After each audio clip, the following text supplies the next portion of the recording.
So inshallah, al-jannatu wan-nar. So tinatalakay natin yung pananaw ng mga ligaw na sekta tungkol sa kabilang buhay. At specifically tinutukoy dito yung shafa'a. Kasi yung shafa'a ang may malaking kinalaman inshallah sa pagpasok ng tao sa paraiso at pagkakaligtas niya mula sa impyerno. At baluktot nga ang pag-unawa dito ng Khawarij at ng Mu'tazila. Yung mga Khawarij, mas tinalakay siya dito kasi mas laganap sila. Mas laganap ang mga Khawarij kaysa sa mga Mu'tazila. Kasi yung ang Khawarij, ang kanilang akida hindi lang pagdating sa mga paniniwala na kumbaga may kinalaman sa kabilang buhay, lalo na political, dun makikilala ang Khawarij. Kasi itong kanilang mga sinasabi, actually lahat ito nag-uugat doon sa kanilang pagkaligaw at kagustuhan nila na maminsala sa mga Muslim. Yung nga halimbawa, 'di ba? Gusto nila talagang pumatay ng mga Muslim. Kaya bintang sila ng bintang sa mga Muslim ng kufur o ridda. At para mapadali yung kanilang pagbibintang na nagiging kufur o nagiging kafir ang sinumang Muslim, yung malalaking mga kasalanan, tinuturing nila na mukaffira lahat-lahat. Uminom ka ng alak, kafir ka.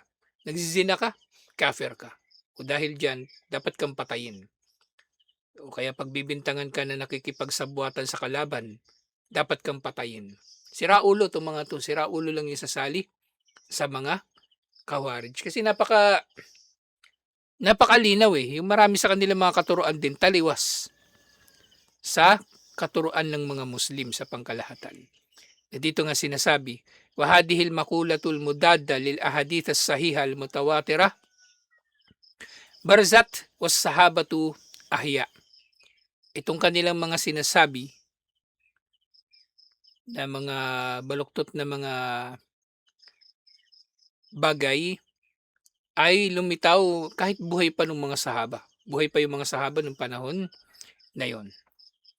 Wal khawarij wal mu'tazila tatarrafu fi hadhihi al-mas'ala id za'amu anna ahlal kaba'ir la yakhrujuna minan nar. So ngayong, 'di ba natalakay natin nung nakaraan, yung si Yazid al-Fakir, nakatalakayan niya si Jabir bin Abdullah at nakumbinsi siya. Pero maraming hindi nakukumbinsi, di ba? At itong ganitong sinasabi nga nila ay may kinalaman din doon sa paniniwala na yung mga gumagawa ng kabair ay hindi aalisin sa impyerno. Hindi sila makakalabas dito. Kasi naniniwala sila kafir na yung mga yun Kafir. Yung nagzizina, halimbawa, mapupunta sa impyerno, uminom ng alak, mapupunta sa impyerno, mananatili na siya doon. At kung kafir naman din pala, iniisip nila, pwede na nilang patayin, pwede nilang digmain. Kasi nga hindi pwedeng didigmain sa jihad ang Muslim, di ba? So ngayon gusto nila magdeklara ng jihad laban sa mga Muslim, etong inimbento nilang doktrina. Itong inimbento nilang doktrina na nagiging kafir ang gumagawa ng malalaking mga kasalanan. Marami na akong taong nakaharap na ganito. Talagang gusto nila na, yung iba malumanay pa sila magsalita Pero isa lang ang gusto nilang marinig mula sa'yo. Kafir ang gumagawa ng kasalanan, dapat lang silang patayin. Kasi itong mga tao na ito, abnormal sila kung tutuusin Abnormal. Gusto nilang pumatay at naghihanap sila ng dahilan para pumatay. At ang pinakagusto nilang patayin, Muslim. Hanap sila ng dahilan para pumatay ng Muslim. Ito yun. Abnormal to mga ito. Kung yung mga munafik, iba, gigil na gigil yan sa mga Muslim gumagawa ng mga pakana.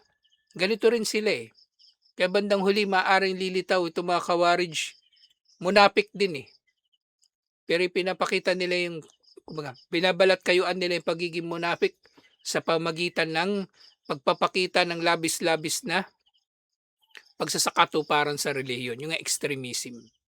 Yung nababanggit sa mga hadith, di ba? Nagbabasa rin sila ng Quran. At ang kanilang mga pagsamba, kung ihahambing ninyo yung pagsamba ninyo sa kanila, kung ihahambing ninyo yung pagsamba ninyo sa pagsamba nila, walang kwenta yung pagsamba ninyo kung ihahambing sa kanila.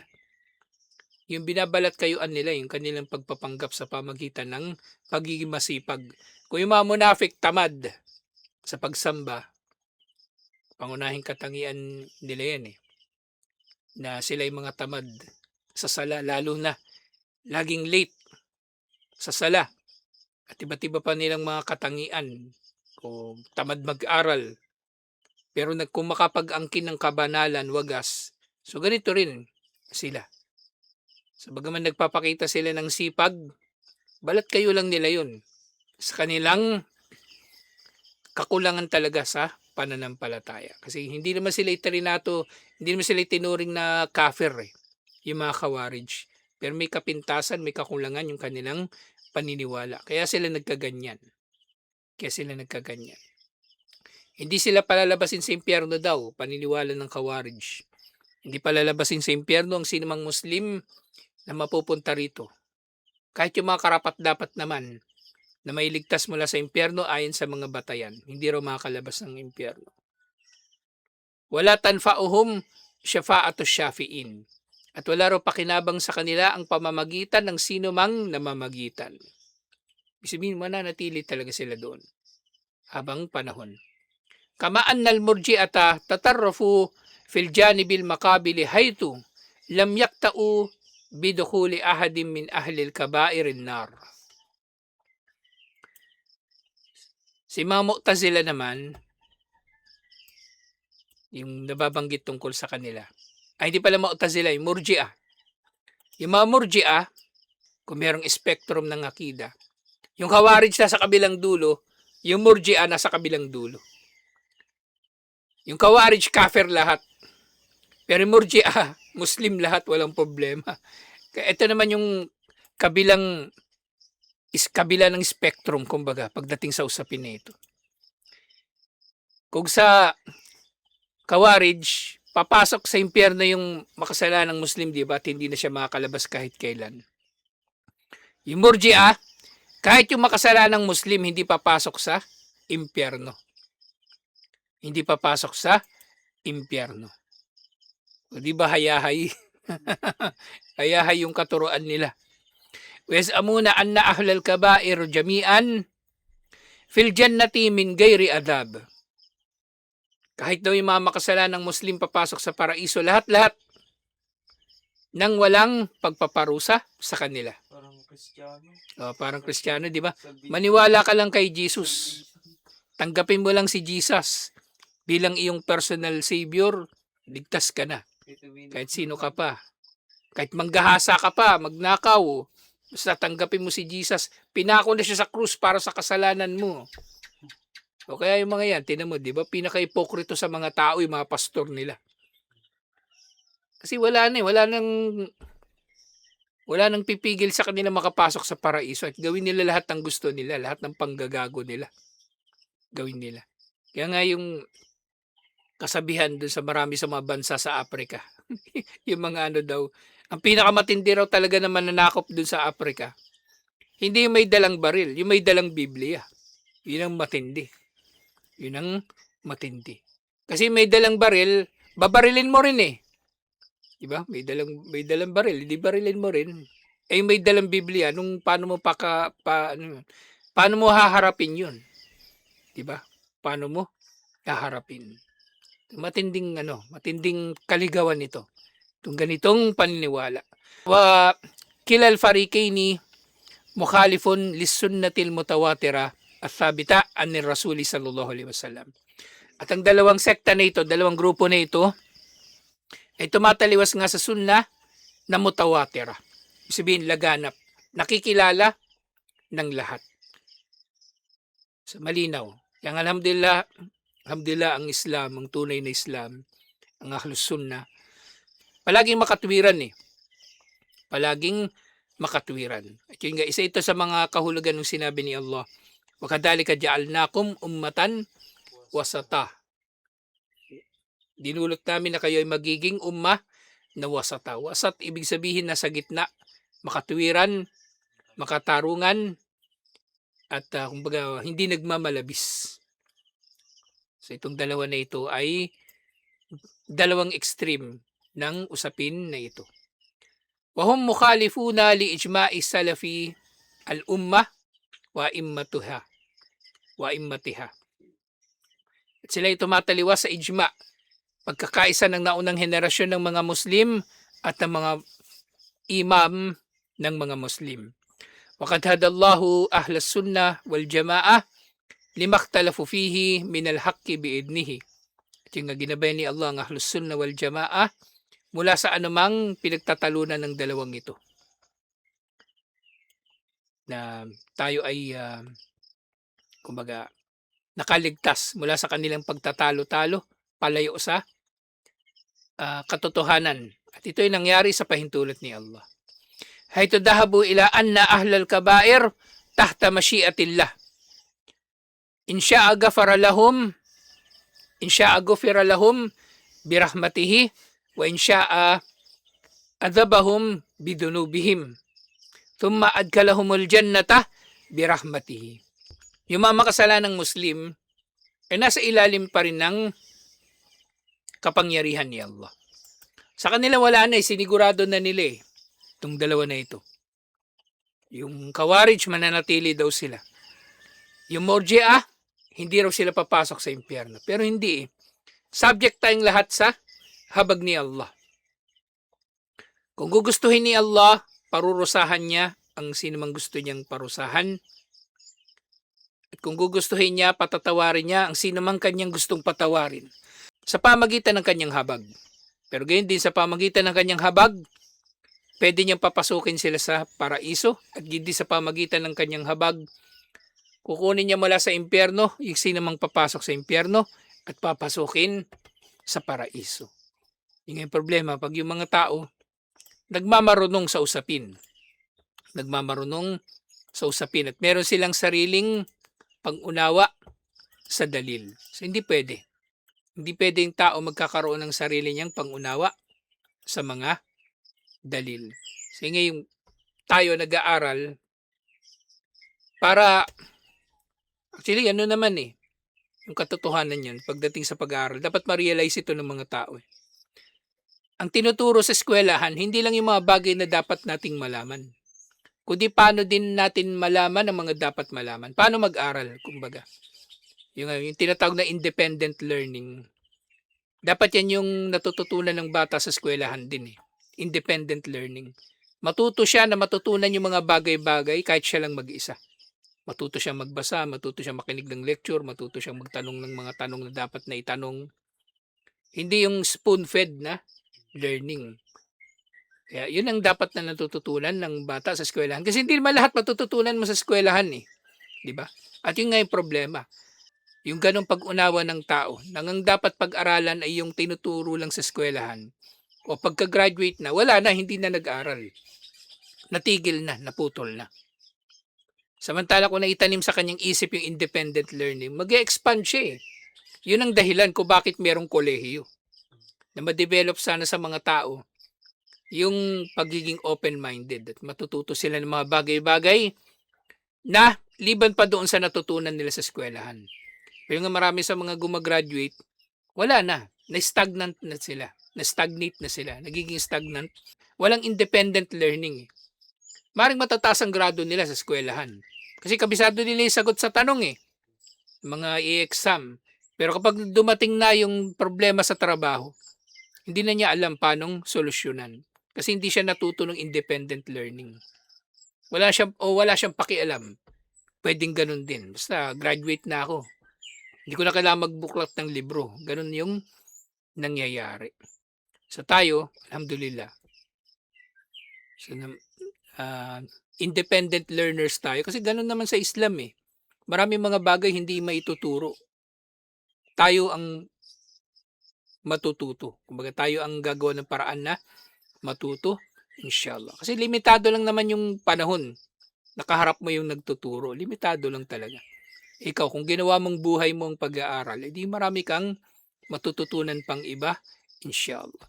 Ang tao na nakasalalay lang yung nalalaman niya sa kung ano yung tinuturo, hindi tunay yun na matututo yun. Hindi siya talaga matututo. Dapat independent ang tao sa kanyang pag-aaral. Dapat independent. Kasi maraming mga bagay mapagtatanto mo lang sa practical eh. Sa practical. Yun nga yung problema sa maraming mga tao. Magaling sila sa theoretical halimbawa. Pero pag practical, wala na. Kaya maraming mga tao, matataas grade nila sa eskwelahan. Pero pagdating sa trabaho na, wala na, palpak na. Palpak na. Hindi na-develop sa kanila yung independent learning. So ganito tayo sa Islam. So dapat independent learners tayo, inshallah. Kaya nga dito, sa paninindigan na ito ng Ahlus Sunnah wal Jamaah, ng lahat ay kumbaga lahat ng may kasalanan, lahat ng makasalanang Muslim ay nasa ilalim pa rin ng kagustuhan ni Allah. Kung gugustuhan ni Allah, patatawarin niya sila at kahabagan sa pamagitan ng habag. O kung gugustuhin niya, parurusahan niya sila sa impyerno o ano pa mang paraan ng parusa at papasukin din sila sa paraiso sa pamagitan ng kanyang habag. Yung nga yung aya, dalil dito sinabi ni Allah, Inna Allah la yaghfiru yushraka bihi wa yaghfiru ma duna dhalika liman yasha. Tunay na si Allah ay hindi magpapatawad sa kasalanan na siya ay pagtatambalan. Pero patatawarin niya ang anumang liban pa rito na kasalanan para sa sino mang naisin niya. So, ang shirk lang ang walang kapatawaran. Shirk lang ang magiging dahilan na mananatili ka sa impyerno habang panahon. Pero iba pa, patatawarin ni Allah, inshallah, para sa sino man na naisin niya. Para sa sino man na naisin niya. Kung kailan man niya naisin. Yan nga, hindi tayo magbabaka sakali. Baka mamaya yung taong makasalanan na mapupunta sa impyerno, 1,000,000 taon pala sa impyerno. Di ba? Wag na lang. Actually, dalawa itong aya na ito sa Surah An-Nisa pareho. Itong ganito yung sinabi, Inna Allah la yaghfiru yushraka bihi wa yaghfiru ma duna dhalika liman yasha. Sumunod na aya, nabatayan dito sa paninindigan ng Ahlus Sunnah, Surah Az-Zumar. Qul ya ibadiyalladhina asrafu ala anfusihim la taqnatu min rahmatillah. Sabihin mo Muhammad sallallahu alaihi wasallam, o aking mga alipin na nakapang-api sa kanilang mga sarili. Yung ngayong mga kasalanan, tinatawag din ni Allah bilang pang-aapi sa kanilang mga sarili. Kasi sino mang gumagawa ng kasalanan, ang una niyang pinipinsala, yung sarili niya. Yung sarili niya. Oo, merong kasalanan na maaari makapinsala sa iba. Di ba? Pandurugas, panlalamang, pagtatraidor, pamiminsala sa kapwa.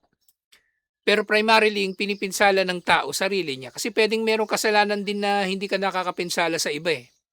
Di ba? Bakit kasalanan mo, uminom ka ng alak. Tapos pag uminom ka ng alak, nandun ka lang naman sa bahay, hindi ka naman nakikipagbugbuggan sa labas, hindi ka naman nananakit ng tao. Pero ganun pa rin. Pinipinsala mo ang sarili mo. So yun ang dahilan kung bakit ganito yung pagkakabanggit sa kasalanan. Ilang beses din ito nabanggit sa Quran. Yung panlilinlang sa sarili, panloloko sa sarili, pang-aapi sa sarili. Qul ya ibadiyalladhina asrafu ala anfusihim la taqnatu min rahmatillah. Ito na yung pinapasabi ni Allah. La taqnatu, huwag kayong mawawalan ng pag-asa sa habag ni Allah. Inna Allah yaghfiru dhunuba jami'a.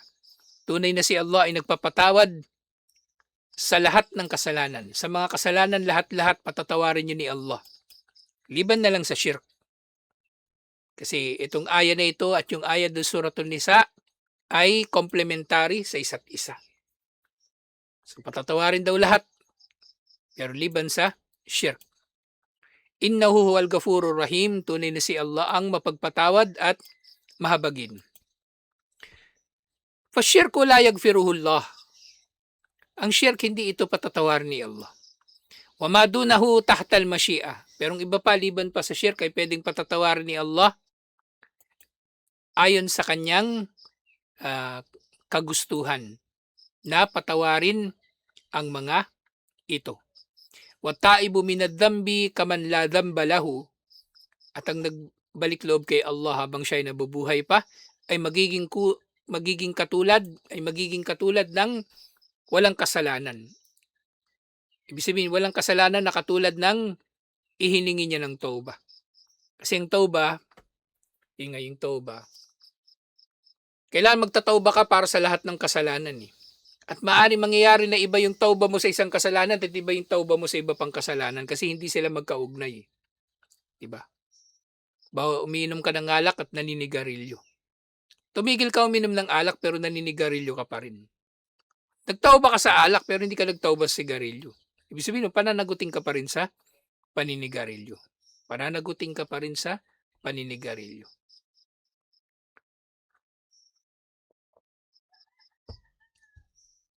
So yung tauba kasi ano yan, kumbaga yun nga 'no, dapat malinaw ito sa mga tao, eh.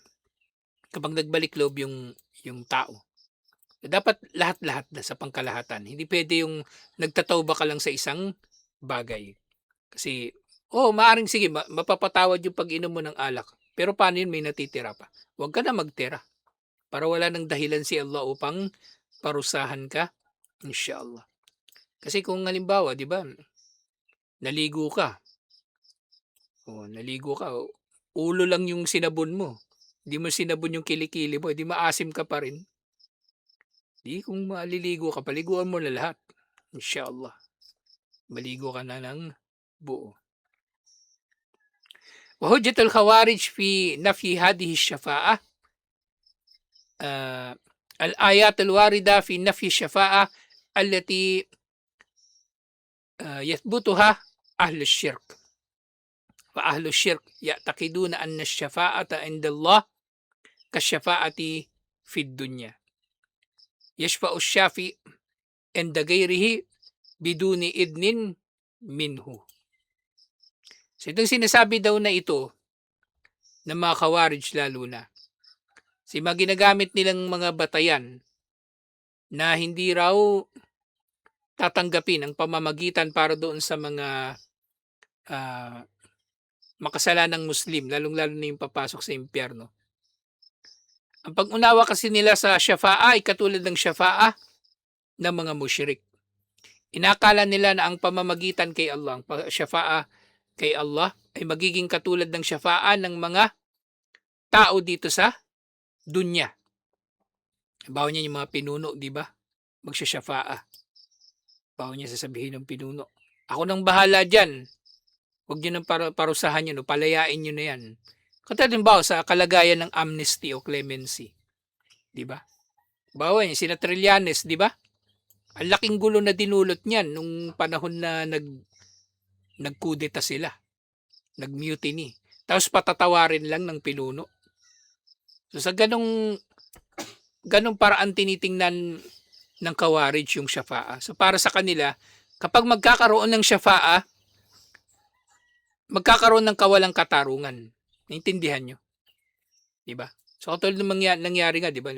May malaking kasalanan, bibitayin na, tapos pinatawad pa nung pinuno. Di ba? Pinapatawad ko na yan, pinapalaya ko na yan, katulad ng mga nangyari, di ba? Yung nga sina Trillanes. Gringo Honasan, di ba? Ilang kudeta yung ginawa niya noon sa panahon ni Cory Aquino, pero binigyan siya ng amnesty. Naging senador pa. Ganun yung tingin nila. Magkakaroon ng kawalang katarungan. Eh di ba napakasama talaga ng Khawarij? Di ba? Pinagbibintangan nila si Allah ng kawalang katarungan. Di ba? Ayaw nila ng syafa'a, hindi nila tinatanggap na magkakaroon ng syafa'a para sa mga tao sa impyerno kasi kawalang katarungan daw yun. Eh, mga gago nga. Di ba? Napakagago. Kaya itong mga Khawarij, napakamapanganib nila eh. Napakamapanganib nila. Nagmamarunong sila sa maraming mga bagay. So bandang huli, mapagtatanto natin ngayon, pati pala si Allah, pati kay Allah, mas marunong pa sila. Di ba dito sa dunya, kung magsalita sila, mas marunong pa sila sa maalam eh. Di ba? Nag-post ako ng serye ng mga video nung nakaraan. Mga sinabi ni Sheikh Al-Fawzan, Sheikh Bimba, Sheikh Al-Uthaymin. Kung makakomment yung mga gago, yung mga, kung ano yung pinagsasabi nila, yung isa nagsabi pa, ang haba ng sinabi, wala naman daw binanggit na dalil. Ano bang dalil hinahanap mo? Si Sheikh Al-Uthaymin na yung nagsasalita dyan, kumbaga yung nando sa video, yung talakay doon sa video, yung sinabi niya, laban sa terorismo. Tapos may binanggit dyan na ayat hadith. Saan pang dalil hinahanap mo? Yung hinahanap niyan dalil, yung walang dalil. O, kumbaga, non-existent yung hinahanap niyang dalil. Ibig sabihin tinatanggi niya lahat ng dalil na yun. Tinatanggi niya yung sinabi ni Allah, tinatanggi niya yung sinabi ni Propeta Muhammad sallallahu alaihi wasallam, at tinatanggi niya yung sinabi ng maalam. Kaya mapanganib yung kalagayan ng Khawarij. Na nga dito sa dunya, hindi natin sila hayagan na tinuturing na kuffar eh. Pero nando sa kanila katangian ng mga munafik. At nando sa kanila yung katangian na yun nga mapanganib. Bandang huli, maaaring kufur at ridda pa eh. Kung ganito, di ba? Inaakala nila na hindi magiging makatarungan ang anumang syafa'a para sa mga makasalanang Muslim. E di pinagbibintangan nila si Allah ng kawalang katarungan. E di kufur. Kufur talaga na malinaw. Kufur na malinaw. Napakaliwanag. Si Allah ang Al-Hakim, di ba? Hakim sa kahulugan na marunong, matalino, makatarungan. Tapos sasabihin mo, hindi ako naniniwalang may syafa'a kasi magiging hindi makatarungan yun eh. Di ba? Sasabihin mo, alam mo, kawarij ka, di ba? Sasabihin mo, hindi ako naniniwala dyan kasi pag pinalaya mula sa impyerno yung mga makasalanang Muslim, kawalang katarungan yun. Di ba? Hindi naging mas marunong ka pa kay Allah. Yan, tindi mo na nun. Ang tindi mo na nun. Kahit siguro kuffar eh. Kristiyano, hindi niya may isip yun eh, na magiging mas marunong pa siya kay Allah. Tapos ikaw ngayon, nagpapakilala kang Muslim. Nagpapakilala kang bayani ng mga Muslim. Tagapagtanggol ng mga Muslim laban sa mga nangaapi sa kanila. Tapos mas makatarungan ka pa kay Allah. Eh, gago ka talaga. Gago ka talaga. Eh, mga yan, kaya hindi mo rin maintindihan yung kanilang mga, paano nila nagagawa yung kanilang mga kasamaan. Diba? Paano nila nagagawa? Na pinipinsala nila yung mga Muslim. Paano nila nagagawa yun? Yung pala, napakasama nga pala talaga nila. Napakasama talaga nila. Mas marunong pa sila kay Allah. So nga, inaakala nila yung syafa'a na mangyayari doon. Katulad ng syafa'a dito sa dunya. Na mangyayari na lang kung kani-kanino. Na kung sino-sino lang yung magsasyafa'a. Wa yashfa'u syafi'u enda gayrihi wa illam yarda anil mashfu'i lahu. So pwede daw mamamagitan yung sino man, di ba, mga pinuno nga. Kahit walang permiso ng tao na yun na pinamamagitanan o yung makikinabang sa pamamagitan na yaon. Pero nga, ang linaw ng bagay na ito. Ang linaw ng bagay na ito. Wahada la yakuna indallahi tabaraka wa ta'ala. Hindi ito mangyayari kay Allah. Na kung sino-sino na lang yung mamamagitan, halimbawa, di ba? Ang maaaring mamagitan lamang ay ang sino lamang na pahintulutan ni Allah na mamagitan. Sila lang. Hindi pwedeng kung sino-sino lang. Di ba? Hindi pwedeng kung sino-sino lang. Ibig sabihin, makatarungan talaga si Allah. Kasi pahintulutan lang naman yung mamagitan, di ba? Sino ba? Sa mga nalalaman natin. Si Propeta Muhammad sallallahu alaihi wasallam unang-una. Tapos yung mga syahid at yung iba pang maaring mamamagitan ayon sa pahintulot ni Allah. Diba? Pero sila, para sa kanila, kawalang katarungan yun. Kasi kapag gano'n ang nangyari, pahintulutan ni Allah na mangyari yung kawalang katarungan na kung sino-sino lang ang mamamagitan. Hindi pwedeng gano'n ang paniniwala ng tao. Kaya nga sinabi nga ni Allah, wattaqu yawman la tajzi nafsun an nafsin shay'a wala yakbalu minha syafa'atun wala yu'khadu minha adalun. So linaw ng sinabi ni Allah. Katakutan ninyo ang araw na walang sino man ang makakapagdulot ng pakinabang sa iba pa. At walang pamamagitan ang tatanggapin mula sa sino man. At walang anumang kabayaran ang tatanggapin mula sa sino man. At walang sino man ang makakatanggap ng tulong na manggagaling sa iba pa. Liban pa sa pahintulutan ni Allah na makatulong. So hindi pwedeng basta-basta lang kasi yun nga iniisip ng Khawarij eh. Pag pinahintulutan nyo ni Allah na may syafa'a, ibig sabihin kung sino-sino lang mamamagitan. Hindi naman ganun. Hindi ganun. Pinangunahan na nila si Allah na pagbintangan ng kawalang katarungan. Pinagbintangan na nila si Allah ng kawalang katarungan. At gayon din sinabi nga rin, Suratul Baqarah yun kanina. Ngayon, fama tanfa'uhum syafa'at asyafi'in, doon Suratul Muddathir, walang magiging pakinabang ang syafa'a ng mga syafi'in sa araw na yaon. Liban na lang siyempre sa pahintulutan nga ni Allah. Liban na lang sa pahintulutan ni Allah. Baka nga ito inintindi pa nila na literal na wala talagang syafaa. Again din sinabi ni Allah Suratu Ghafir, "Malid dhalimina min hamimin wala syafi'in yuta." Ang mga makasalanan daw ay wala silang magiging kaibigan at wala silang mga ah, magiging tagapamagitan na pakikinggan o pagbibigyan sa kanyang pamamagitan. So napakalinaw ng usapin na ito. Alhamdulillah. At yung iba pang mga usapin matatalakay pa natin next week inshallah. Assalamualaikum warahmatullahi wabarakatuh.